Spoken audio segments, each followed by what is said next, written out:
Hi, welcome to CMMC Automation. On this channel, we share with you tips on how to automate your CMMC compliance efforts using ChatGPT to save your company considerable time and resources. My name is Derek Phillips. I am the president and founder of Aspire Cyber.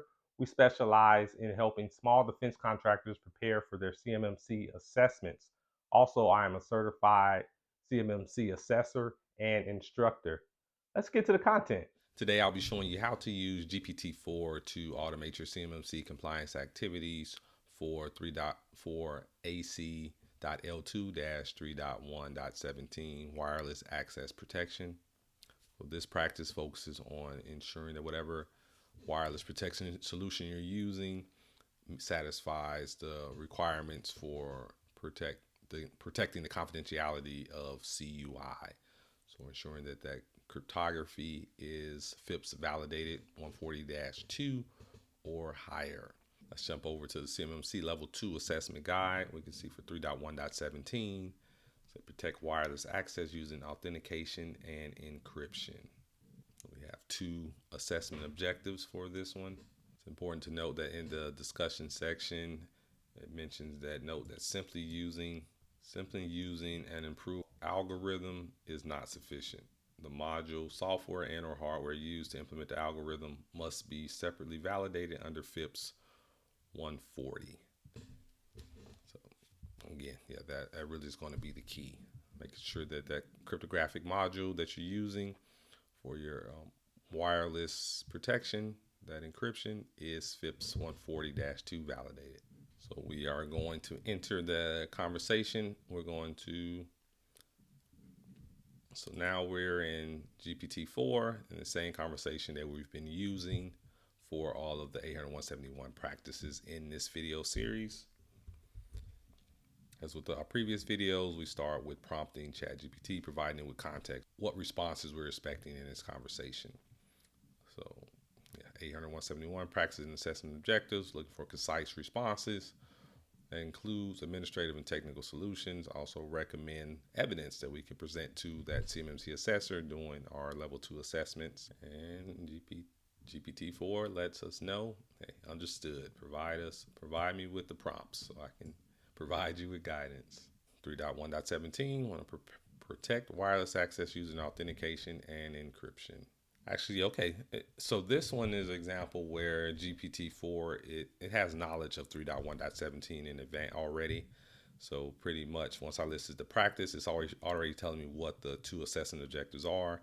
Now it's telling me how to satisfy the practice and the assessment objectives. So it doesn't always necessarily have this advanced knowledge of 801.71, all of the practices and assessment objectives. But for this one, it does. So potentially this was part of its initial training. So essentially kind of saves us some work actually. And so pretty much this response should satisfy both the practice and assessment objectives in this guidance. So let us know, okay, what the administrative solution is. I'm going to implement the policy. I'm going to create that policy requiring the use of strong encryption. Remember FIPS 140-2. We can use WPA2, PA3, radius. Then we want to configure our wireless networks to use that strong encryption. Recommended solutions, a radius server for authentication, or just WPA2 or WPA3. So use with a radius server, sharing those pre-shared keys, linked to the user. That's likely going to be for large organizations because it's going to require more administration, potentially resources. But a lot of the wire solutions come with this feature where you can enable WPA2 or PA3 for encryption. But again, I'm going to emphasize you want to make sure that it's FIPS 140-2 validated. And then just give us examples of some evidence we can present. Wireless network configuration, copy of the network policy, log files. So there we go. We got it all in one prompt. I'm going to prompt ChatGPT to give an example how to configure FIPS 140-2 validated wireless access protection. So the WPA2 and PA3, which is FIPS 140-2 validated, which obviously whatever solution you're using, you certainly want to confirm with the vendor.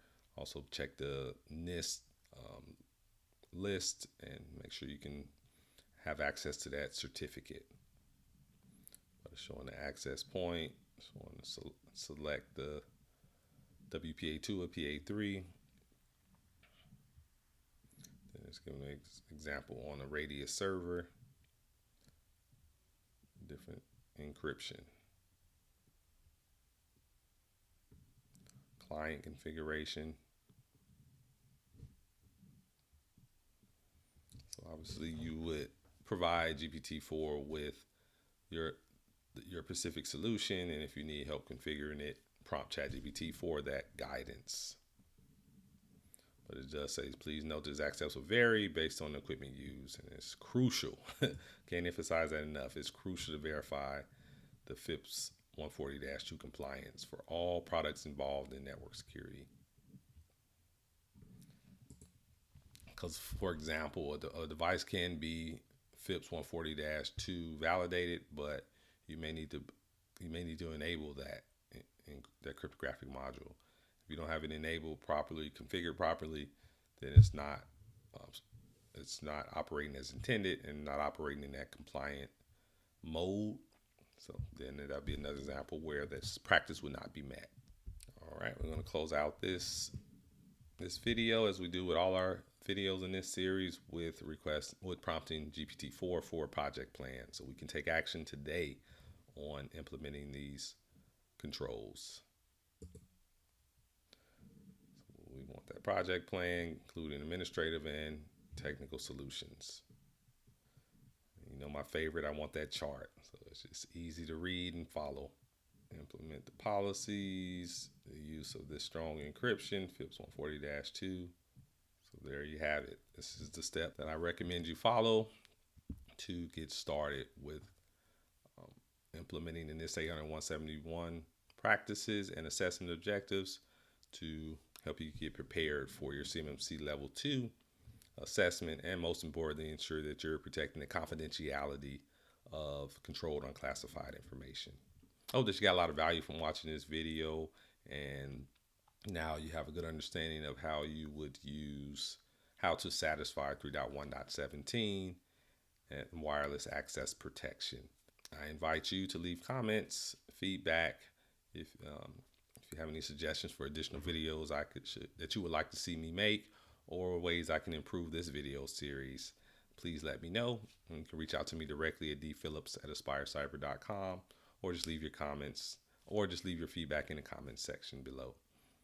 So again, thank you for supporting this channel, and I'll be back next time with 3.1.18. Thanks for watching CMMC Automation. I hope that you got a lot of value from today's video and you use ChatGPT to automate your CMMC efforts. It's going to save your company a lot of time and money.